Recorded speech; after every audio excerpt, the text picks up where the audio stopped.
It is I. I am the one who has brought this calamity upon our village. Forgive me.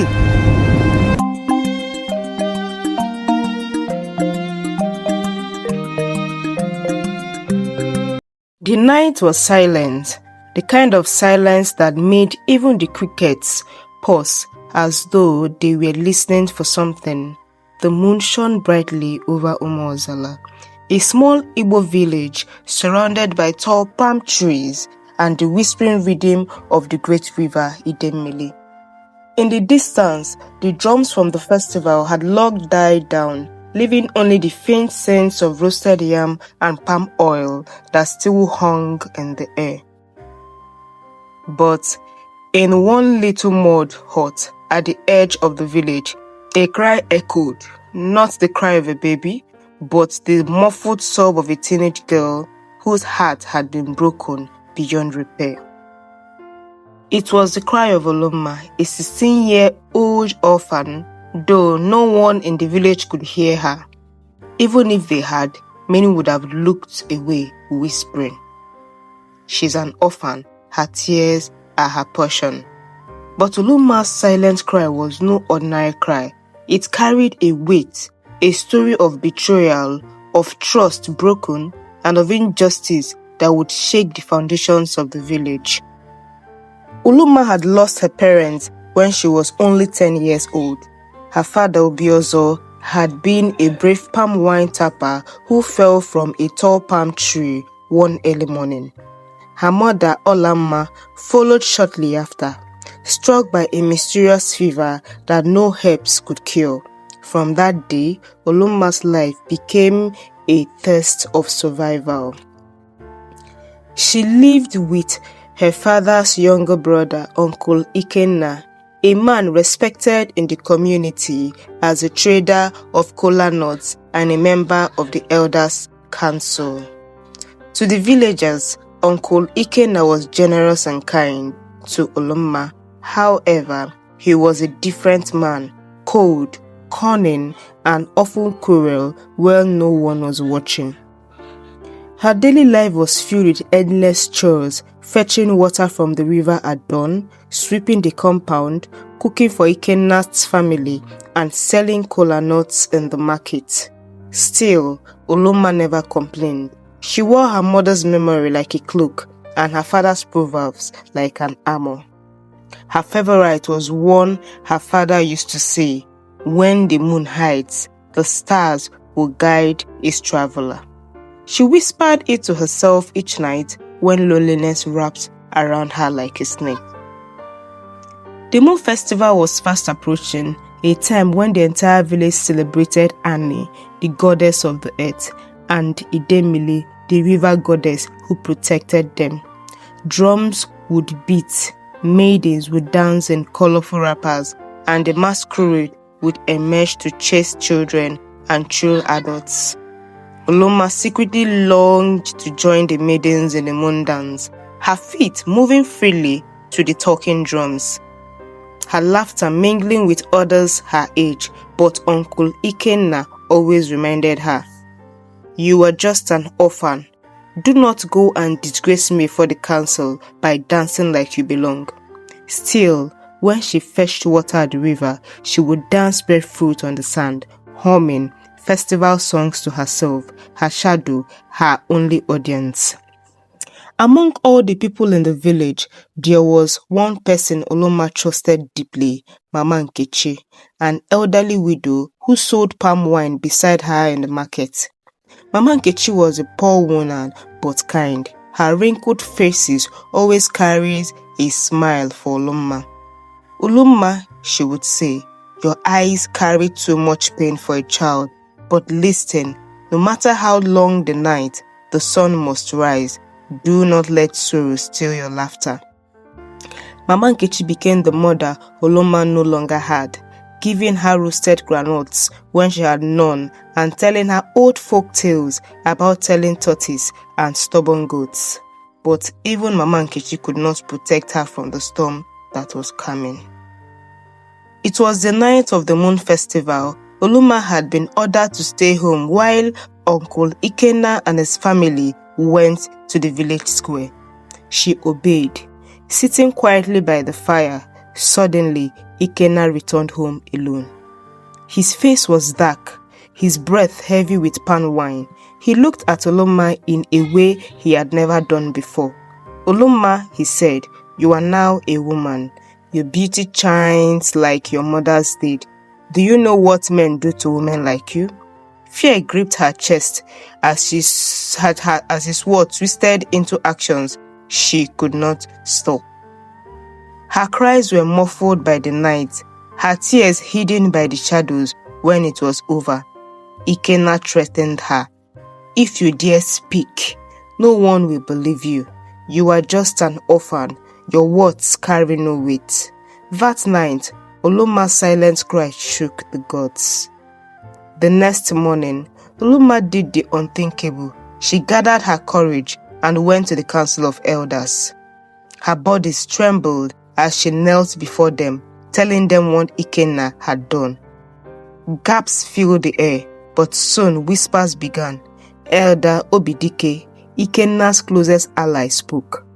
Are we to believe the words of a mere orphan against a respected elder of this land? Others nodded. Some looked away. The council dismissed her, warning her not to spread false accusations. As she walked away, villagers stared. Some pitied, others with suspicion. Her heart broke again, not from what Ikenna had done, but from the betrayal of a community she thought would protect her.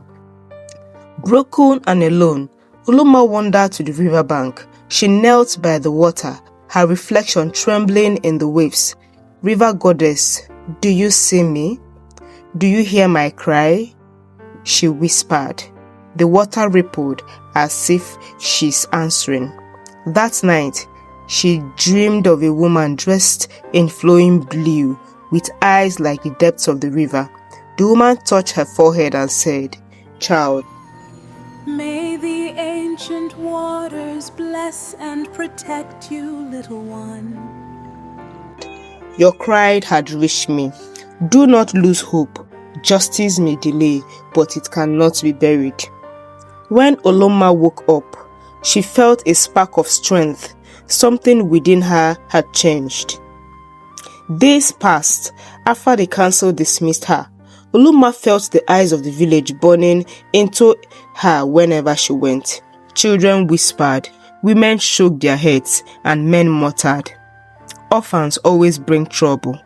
Uncle Ikenna carried himself proudly, acting as though nothing had happened. He even donated yams to the village shrine, pretending to be a pious man. His false generosity made Oloma's stomach shine.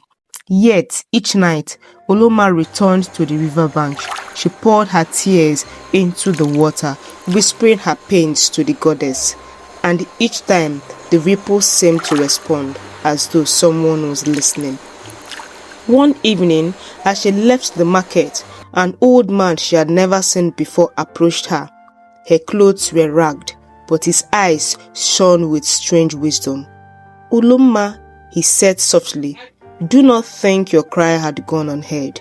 The gods are watching, but they test the patience of mortals." She froze. "How do you know my name?" He smiled faintly. "I know more than your name. Your mother once helped me when others would not. Remember this. The snake that hides under the grass will one day be stepped on. Be strong." Before Oloma could ask more, he disappeared into the crowd. That night, Mama Nkechi visited Oloma secretly. She brought a calabash of hot soup and sat with her by the dim firelight. "My child," Mama Nkechi whispered, "I know you spoke the truth, but I must tell you something your uncle has hidden." Oloma leaned closer. "Before your mother died, she told me a secret. Ikenna was jealous of your father. He believed Obiozo stole his inheritance and love of Ane, the goddess of earth. Your father once found strange charms under the palm tree before he died. Obiozo suspected foul play." Oluma's heart pounded. "You mean my uncle may have caused my father's death?" Mama Nkechi nodded slowly. "The truth is buried, but one day it will rise." That night, Olumma dreamed again of the river goddess. The goddess appeared more clearly this time, her long hair flowing like waters. "My child," she said, "your strength will become the stone that strikes down the giants, but you must learn patience, seek wisdom, seek allies, and when the time is right, speak again. Do not be afraid." Olumma awoke with renewed determination. Though the elders had failed her, she vowed not to let her silent cry be buried forever. One afternoon, Ikenna's wife, Adaoha, called Olumma aside. Her face was stern, her voice was sharp. "Olumma, do not bring shame into this household again. My husband is a respected man. Stop spreading lies or you will regret it." Olumma stared in disbelief. "Auntie, do you not believe me?" Adaoha hissed. "Believe you? You are nothing but a hungry mouth we feed. If you were wise, you would be grateful. Next time you speak, I will personally drive you out." Tears filled Olumma's eyes as she realized she was truly alone in the household. But hope came from an unlikely place. Chijioke, a 17-year-old boy from the neighboring compound, began noticing Olumma's sadness. Chijioke was known for his skill in drumming and his mischievous smile. One day, as Olumma returned from the river, he approached her. "Olumma," he said gently, "I do not know what happened, but I know you do not lie. I saw how you walked into the elders' council with trembling legs, yet you did not hide your voice. That is bravery." Olumma lowered her eyes, afraid to trust again. Chijioke continued, "Do not let them lies about you. If the elders close their ears, maybe the gods will open their eyes. And when that day comes, I will stand by you." For the first time in weeks, Olumma felt a tiny spark of warmth. The annual cleansing of the river shrine arrived. Villagers gathered with offerings, white goats, kola nuts, palm oil, and yam. Olumma, as usual, went to fetch water, but something strange happened. As she bent to fill her pot, she noticed a carved figure half buried in the sand. It was a charm, tied with red and black cloth. Her heart skipped. Could this be one of Ikenna's? That night, she showed it to Mama Nkechi, who gasped. "This is a charm of destruction," the old woman whispered. "It binds death to its target. If this was under your father's tree, then truly, Ikenna's hands are not clean." Olumma's hands shook as he held the charm. Proof was beginning to appear. The masquerade festival arrived, the most colorful event of the year. Drums thundered, maiden danced in cycles, and masked spirits leapt through the village square. The air was filled with roasted corn, pepper soup, and the laughter of children.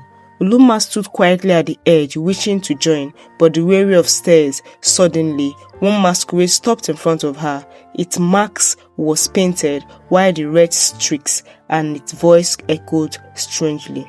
"Orphan girl, your silent cry shakes even the spirits. Be patient, your day will come." Before she could react, the masquerade spun and vanished into the crowd. Her heart pounded. Who was behind the mask? That night, thunder rolled across Umuozala. Olumma sat awake, clutching her mother's old wrapper. She realized something important. She was no longer afraid. Yes, Ikenna had betrayed her. Yes, the elders had dismissed her. Yes, even her aunt had turned against her. But the river goddess had spoken. Mama Nkechi has revealed secrets spoken, and strangers and masquerades confirmed her silent cry was not in vain. She whispered into the night, "I will not remain silent, I will rise." And so began the second phase of Olumma's journey, no longer a victim, but a girl determined to fight for her truth. The Yam Festival dawned with bright skies and restless drums. Villagers filled the square, dressed in their finest wrapper, beads and head ties. Smoke from roasted yam and spicy pepper soup rose into the air, mingling with laughter and songs. At the center stood the elders with the sacred offer staff gleaming in the sun. It was the day of Thanksgiving to Ane, the earth goddess, and the Demile, the river mother. Oloma stood quietly at the edge, clutching her father's letter in her wrapper, her heart pounding. Today, we would decide everything. Uncle Ikenna arrived in grand style, his wrapper tied neatly, red cap shining, and his chest decorated with cowries beads. He walked proudly to the front, greeting the elders with exaggerated humility. "My people," he announced, "as we celebrate Yam, we also look forward to leadership. The land needs a chief who is strong and generous. Who better than I?" The crowd clapped, some cheered, but a few whispered uneasily, their eyes darting to Oloma. Before the cheers died, Oloma stepped forward. Gasps erupted. "It is forbidden for a child to interrupt the council," someone cried. But Oluma's voice rang clear. "I am no longer a child. I am the daughter of Obiozo, whose blood was spilled. Today, before Ane and Idemile, I speak." The square felt silent. Even the drums paused. She held up the letter. My father knew he was betrayed. His name, the one, Ikenna. Murmur spread like fire. Ikenna's face darkened. "I will swear upon the Ofo," Oloma declared, her voice trembling yet strong. "If I lie, let the gods strike me, but let my uncle do the same." The elders hesitated. A girl has never demanded the Ofo before. Elder Obidike frowned. "This is madness."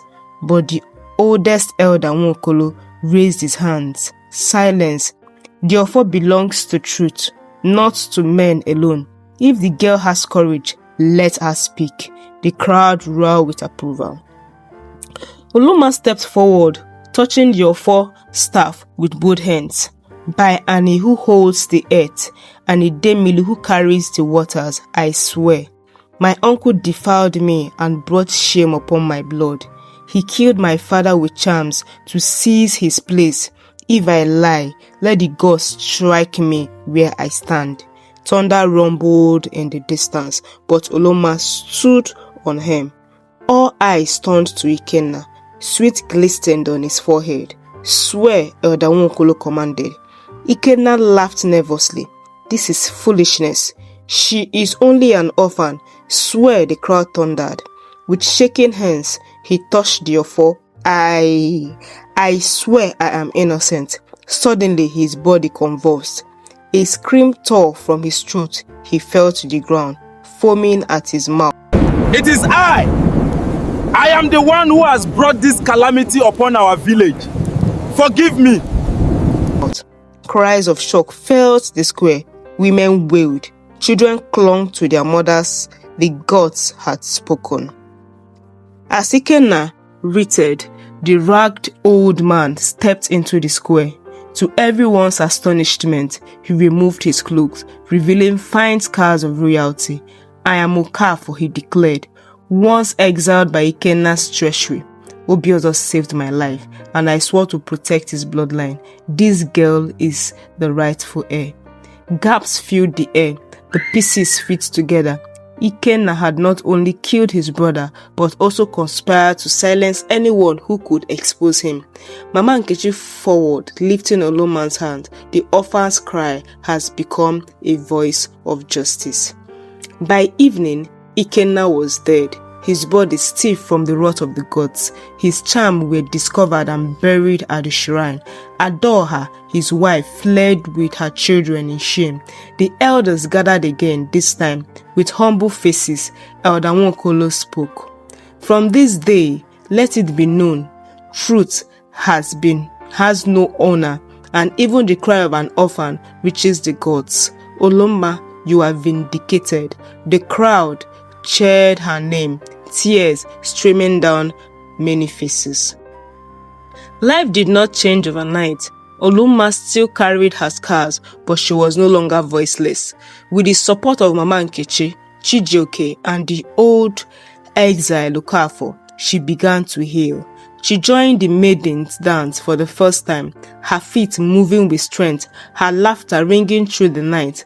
The same people who once mocked her sang her praises. Even the children chanted, Oloma the brave, Oloma the strong.